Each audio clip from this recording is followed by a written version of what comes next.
Բարի ուշ երեկո։ Այսօր խոսելու եմ հանրային և անձնական շահի փոխկապակցվածության, ինչպես նաև պատասխանատվության մասին։ Ինչի համար է պատասխանատու ընտրողը, իշխանությունը, ընդդիմությունը,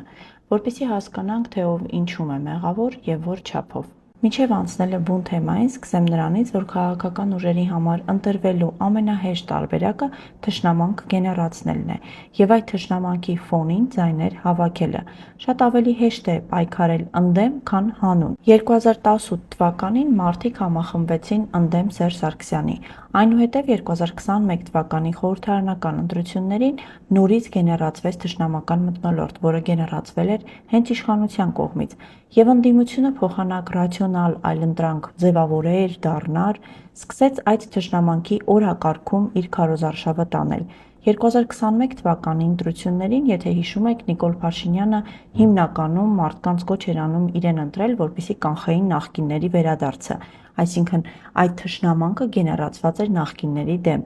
իսկ ընդդիմությունը այն ժամանակ Ռոբերտ Քոչարյանը պայքարում էր ընդդեմ Նիկոլ Փաշինյանի, խոստանալով իշխանափոխություն։ Արդյունքում նախկինները չգնացին այդպես էլ, որովհետև ձևավորված ազգային ժողովում 2021 թվականի ընտրություններով 3 ուժ անցան, որից 2-ը նախկիններ էին և իհարկե ՔՊ-ն։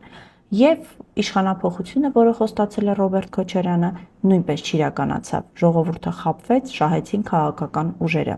2026 թվականի ընտրություններ, Նիկոլ Փաշինյանը առաջ բերեց եռագլուխ պատերազմի կուսակցություն և նորից մարդիկ սկսեցին վախենալ ինչպես նախկին վարքերի վերադարձից, այնպես էլ հնարավոր պատերազմից։ Իսկ արդեն ընդդիմադիր առաջին ուժ դիրքավորված ուժեղ Հայաստանը նորից խոստացավ իշխանափոխություն և նորից սկսեց պայքարել հենց Նիկոլ Փաշինյանի դեմ։ Արդյունքում նորից ժողովուրդը խաբվեց և շահեցին քաղաքական ուժերը։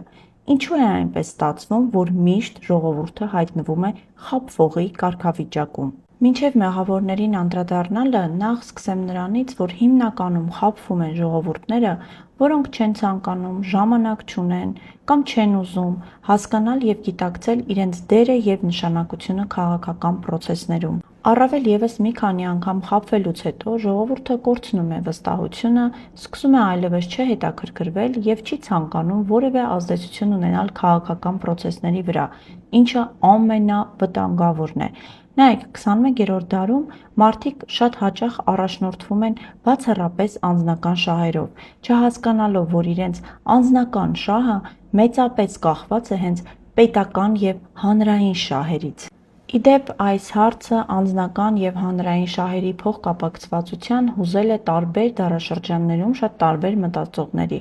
Օրինակ, Արիստոտելը նշում էր, որ մարդ չի կարող ապրել առանց պետության։ Մեջբերեմ նրա խոսքերը, նա ասում էր, որ եթե մեկը կարող է ապրել պետությունից դուրս, ապա նա կամ գազան է, կամ Աստված։ Արիստոտելը կարևորում էր այն, որ մարդը լիարժեք կարող է դրսևորվել միայն այլ մարդկանց միջավայրում, հետևաբար նա անձնական շահը մեծապես պայմանավորում էր հենց հանրային շահով։ Այստեղ մի շատ պարզ օրինակ բերեմ, պատկերացրեք դուք ունեք մեծ շքեղ դղյակ, որի շուրջ բոլորը աղքատություն է տիրում։ Արդյոք արժեք ունի ձեր դղյակը։ Արդյոք դուք կարող եք երջանիկ լինել այդ դղյակում, եթե ամեն օր այդ շուրջ բոլորը հավաքված աղքատները անդադար մտածում են ինչպես ներխուժեն ներս և թալանեն ձեզ։ Արդյոք այդ պայմաններում դուք կարող եք մտածել ձեր անձնական շահի մասին և լինել երջանիկ նման պայմաններում։ Հետևաբար, այլոց շահերի հաշվին, այլոց շահը անտեսելով, անձնական շահի մասին միայն մտածելը անխուսափելիորեն հանգեցնելու է նաև անձնական շահի ոտնահարման։ Այսինքն, յուրաքանչյուր ոք պետք է հասկանա, որ իր անձնական շահը մեծապես կախված է նաև հանրային շահից։ Ի դեպ, շատ հետաքրքիր մոտեցում ուներ նաև Թոմաս Հոբբսը այս հարցի շուրջ։ Նա կարծում էր, որ առհասարակ պետությունը ստեղծվել է ելնելով անձնական շահից։ Յուրաքանչյուր ոք ցանկանում է ապրել, պաշտպանել իր ունեցվածքը, իր ընտանիքը այնպիսի պայմաններում պահել, որ պաշտպանված լինի, և հենց դրանով պայմանավորված մարդիկ ստեղծել են պետություն, որը պետք է երաշխավորի բոլոր մարդկանց անվտանգությունը եւ պաշտպանի մարդկանց։ Ըստ Գոբսի, առանց պետության յուրաքանչյուրը կսկսեր պաշտպանել բացառապես իր անձնական շահը, իր իմացած մեթոդներով, ձևերով եւ արդյունքում կլիներ բոլորի պատերազմը բոլորի դեմ։ Իդեպ, սա հենց այն վիճակն է, որը սկսում է ստեղծվել մեզ մոտ եւ դա կարմիր լույս է։ Սա վտանգավոր է պետության համար։ Պետությունը պարտավոր է երաշխավորել իր բոլոր քաղաքացիների պաշտպանվածությունը, անկախ նրանց քաղաքական եւ այլ տարբերություններից։ Պետությունը չի կարող ծառայել ինչ-որ մի խմբի շահերի սպասարկման համար։ Տեսեք, երբ յուրաքանչյուր քաղաքացի գիտակցի, որ իր անձնական շահը մեծապես կախված է պետական եւ հանրային շահից, նա կսկսի շատ ավելի պատասխանատու կերպով մոտենալ իր կատարած ընտրությանը, իր տված քվեին, քանի որ նա կգիտակցի, որ այդ քվեն տալով նա լիազորում է տվյալ քաղաքական ուժին որոշելու իր եւ իր երեխաների ներկան, ապագան եւ կյանքի որակը եւ առհասարակ սահմանելու իր գոյության պայմանները։ Հիմա վերադառնամ նախորդ հատվածին։ Քաղաքական ուժերի համար շատ ավելի հեշտ է մարդկանց էմոցիաների վրա աշխատելով քվե ստանալ, քան առաջարկել ռեալ, ռացիոնալ լուծումներ եւ ծրագրեր։ Եվ քաղաքացին, երբ արդեն էմոցիաներով ընտրություն է կատարել ու խաբվել է, կարող էր դա կանխել, եթե ի սկզբանե հասկանար, որ այդ քաղաքական ուժը փորձում է իրեն մանիպուլացնել, այսինքն սևացնում է մրցակիցներին, թշնամանք է գեներացնում, փոխարենը լուծումներ եւ ծրագրեր առաջարկի իրեն։ Նաեւ քաղաքացին 3 հարց պետք է տա յուրաքանչյուր քաղաքական ուժի. ինչ է կանելու, երբ է կանելու, ինչ ճանապարհով է կանելու։ Այս հարցերի պատասխանները չստանալու դեպքում պետք է արձանագրել, որ տվյալ քաղաքական ուժը ձեզ խաբում է։ Այս հարցերին ինչ որ տեքստեր ի պատասխան ստանալու պարագայում, եթե արդեն արձանագրում եք, որ այդ տեքստերը, որոնք ասվել են, ճիշտ չէին, հերթական անգամ ֆիքսում եք, որ ձեզ արդեն խաբել են։ Սա նշանակում է, որ մյուս ընտրություններին այլևս չպետք է ձայն տաք տվյալ քաղաքական ուժին, քանի որ այն ձեզ խաբել է։ Որևէ պարագայում չի կարելի արդարացնել քաղաքական ուժերին։ Օրինակ ասել, դե որովհետև սա եղավ, նա եղավ, արդարացնելը ձեր խնդիրը չէ ամենևին։ Ձեր խնդիրն է հասկանալը, արդյոք այդ քաղաքական ուժը ձեզ խաբում է թե ոչ։ Եթե դուք արդեն տեսել եք, որ այդ քաղաքական ուժը ձեզ խաբել է, այլևս պետք չէ այդ ուժին վստահել, հարգելիներս։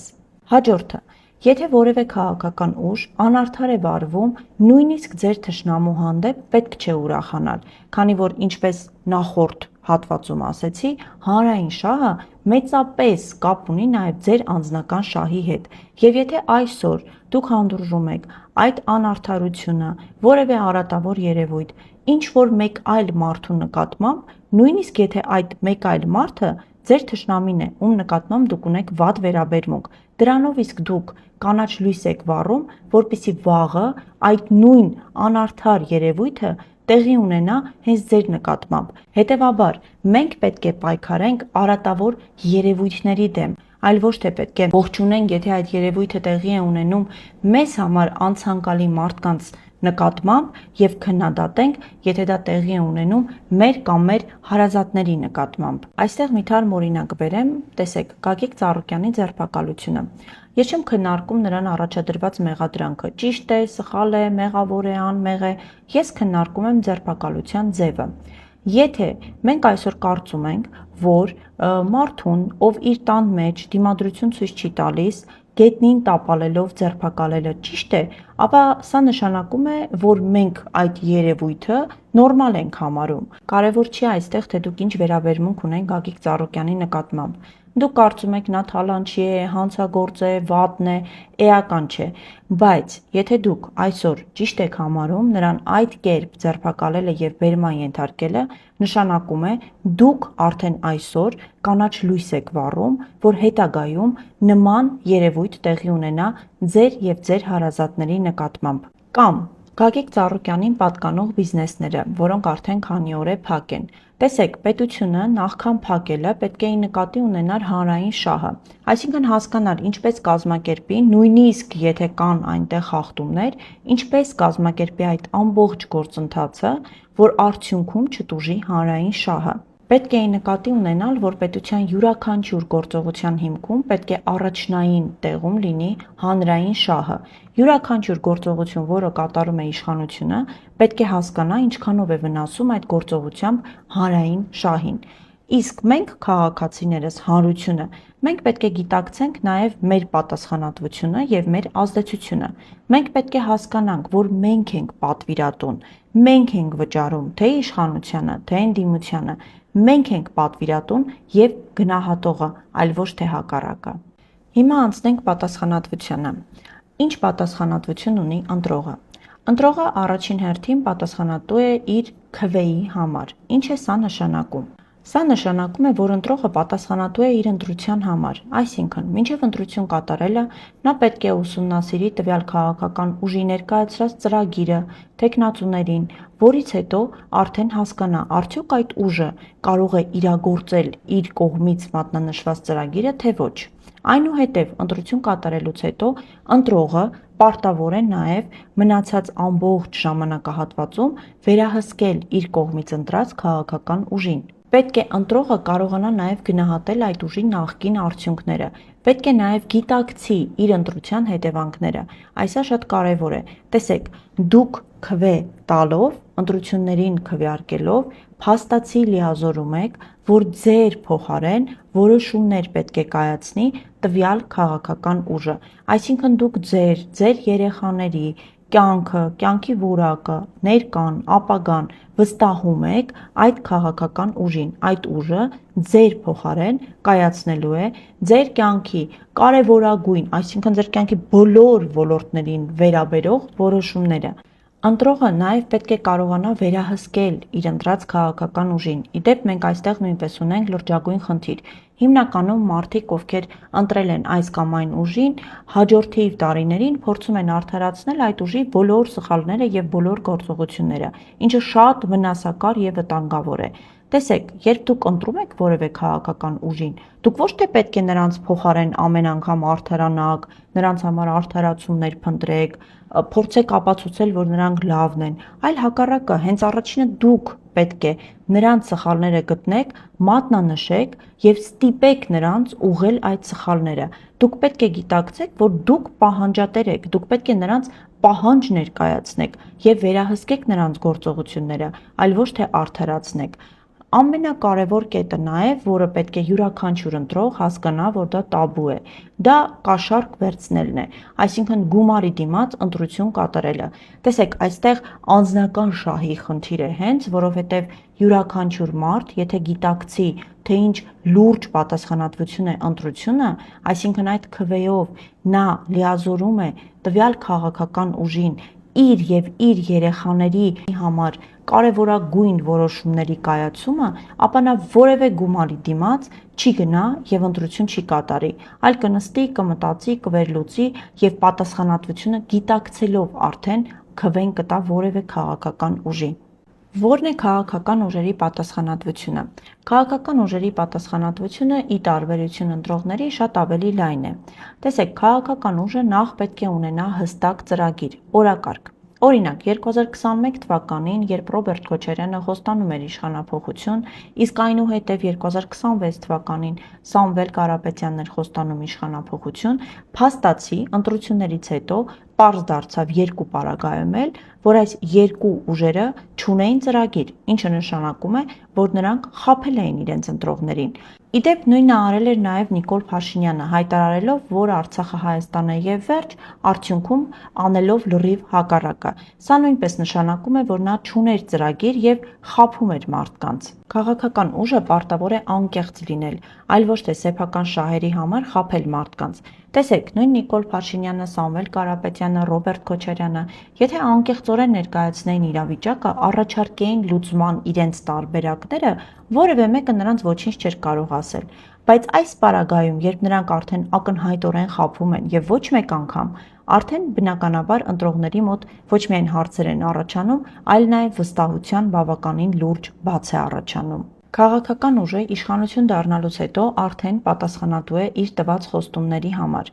Իշխանությունը պարտավոր է ուղղակի հոգալ, բոլոր քաղաքացիների պաշտպանված լինելու հարցը, անկախ նրանից ընդդիմադիր են, ընդդիմադիր չեն, իր աջակիցներն են, իրեն քննադատում են, իրեն չեն սիրում, իշխանությունը հենց նրա համար է, որ այդ բոլոր մարդկանց իրավունքները երաշխավորի, քանի որ մենք խոսում ենք պետության մասին։ Հաջորդը,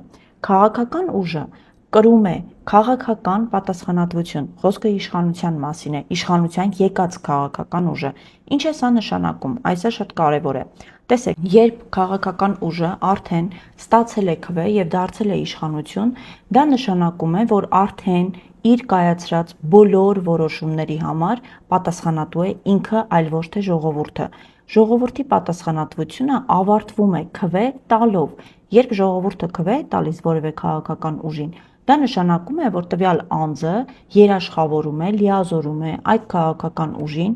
իր անունից, իր փոխարեն որոշումներ կայացնել։ Այդ կայացրած որոշումների համար պատասխանատվություն է կրում բացառապես այդ քաղաքական ուժը։ Հետևաբար, երբ որևէ ձևով մենք լսում ենք, որ ժողովուրդը որոշեց, ժողովուրդը ասաց, ժողովուրդը այսպես է ուզում, ժողովուրդը այնպես է ուզում, ժողովուրդը իր կամքը դրսևորում է ընտրությունների ժամանակ, քվեարկության արդյունքում, ինչը նշանակում է, որ քվեարկությունից հետո ժողովրդի պատասխանատվությունը այլևս ավարտվում է եւ 5 տարի անց արդեն ժողովուրդը գնահատում է տվյալ իշխանության կողմից որոշումների կայացնելու արդյունավետությունը։ Այսինքն այստեղ շատ կարևոր է ֆիքսենք, որ ժողովուրդը ընտրություններից հետո այլևս որևէ պատասխանատվություն չունի քաղաքական ուժի կամ ուժերի կողմից կայացրած որոշումների համար։ Հիմա հասկանանք, թե ինչ պատասխանատվություն ունի ընդդիմությունը։ Ընդդիմության ամենալուրջ պատասխանատվությունը դա իշխանությանը վերահսկելն է։ Իդեպ սա հենց այն է, ինչը չի ստացվել 2021-ից 26 թվականին ազգային ժողովում հայտնված ընդդիմադիր ուժերի մոտ եւ չի ստացվի, կարծում եմ, նաեւ ավելի շուտ վստահ եմ 2026 թվականի ընտրություններով ազգային ժողով անցած ուժեղ Հայաստանի եւ նորից Հայաստան դաշինքի մոտ։ Ինչու՞? Շատ պարզ, որովհետեւ իշխանությանը վերահսկելու համար տվյալ քաղաքական ուժը չպետք է ունենա որևէ կաշկանդվածություն, կապվածություն, կախվածություն, իսկ եթե կա արդեն խոշոր կապիտալ, այլևս դրա մասին կարող ենք չխոսել։ Ընդդիմությունը պետք է նաև կարողանա ռեալ այլընտրանք առաջարկել եւ դառնալ իշխանությանը։ Եթե ընդդիմությունը փորձում է տեղավորվել իշխանության կողմից առաջարկած ծրագրի մեջ, ինչը մենք տեսել ենք 2026 թվականի ընտրություններով, այսինքն այն օրակարգը, որը առաջարկում էր ուժեղ Հայաստանը, Հայաստան դաշինքը, քաղաքացիական պայմանագիրը, էականորեն տարբերություններ չունեին։ Այս պարագայում արդեն մարդկանց մոտ հարց է առաջանում, թե օրինակ ինչու պետք է փոխարինել իշխանությանը, եթե ընդդիմությունը ռեալ այլընտրանք չի կարողանում առաջարկել, չի կարողանում առաջարկել մի ծրագիր, որը էականորեն տարբերվում է իշխանության վարած քաղաքականությունից։ Իդեպ ընդդիմության դեպքում կործանարար է մանիպուլյացիոն հնարքները։ Եթե իշխանությունը օգտագործելով մանիպուլյացիոն հնարքներ կարող է ինչ-որ պահի շտկել, հա, օրինակ նույն 2026 թվականի ընտրություններին մենք տեսանք, որ ընտրությունների նախաշեմին թոշակներ բարձրացվեցին, համընդհանուր առողջապահական ապահովագրությունը ներդրվեց։ Ընդդիմության պարագայում օրինակ նույն Սամվել Կարապետյանը հայտարարեց, որ ինքը լինելու է հունիսի 8-ին Հայաստանի Հանրապետության վարչապետը, չեղավ եւ միանգամից արդեն այդ վստահությունը փլվեց։ Երբ քաղաքական ուժերը խաբում են ժողովրդին, սա ցույց է տալիս նրանց անլուրջ վերաբերմունքը ժողովրդին եւ նաեւ իրենց պատասխանատվության չգիտակցումը։ Տեսեք, նույն Ռոբերտ Քոչարյանը, երբ 2021 թվականին խոստացավ, որ կրելու էր, փաստացի դա տեղի չունեցավ։ Հիմա, երբ որոշ մարդիկ ասում են, թե ինչ պետք է ասեին, ընտրությունների էին մասնակցում, ոչ էին ասելու, որ կռվելու ենք, այս պարագայում ինձ մոտ առաջանում է հարց։ Հետևաբար նույն Նիկոլ Փաշինյանին մենք մեղադրում ենք, չէ՞ որ 44 օրյա պատերազմի ամբողջ ընթացքում մեզ ասում էր հաղթելու ենք։ Հետո էլ որպես արդարացում ասեցին, դե պատերազմ էր, հո չէինք ասելու, որ պարտվելու ենք։ Բոլոր պարագաներում էլ, այսինքն թե Ռոբերտ Քոչարյանի, թե Սամվել Կարապետյանի, թե Նիկոլ Փաշինյանի երեքի դեպքում էլ նրանք խաբել են ժողովրդին, անկեղծ չեն եղել ժողովրդի հետ, ինչը նշանակում է, որ այդ ուժերը, այդ մարդիկ չեն գիտակցում իրենց քաղաքական պատասխանատվությունը եւ անլուրջ են վերաբերվում այն մարդկանց, ովքեր փաստացի իրենց քվե են տվել, վստահել են իրենց։ Շատ կարևոր է, որ քաղաքական ուժերը հասկանան, որ հանրությունը, քաղաքացիները իրենց պատվիրատուներն են,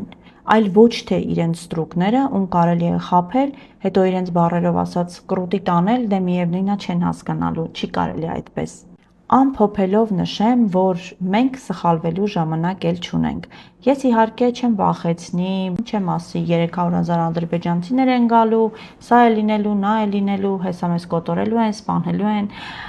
բայց իրականում այո, այսօր կա ռեալ վտանգ պետության համար, կա ռեալ վտանգ մեր ինքնության համար եւ ես կարծում եմ, որ շատ կարեւոր է, որպեսզի մենք բացատրենք մարդկանց իրենց իրավունքները, պարտականությունները, այն իրավիճակները, որոնք կատարվում են եւ ձգտենք միասնականության։ Սա շատ կարեւոր է։ Հույսներս դնենք միայն մեր վրա,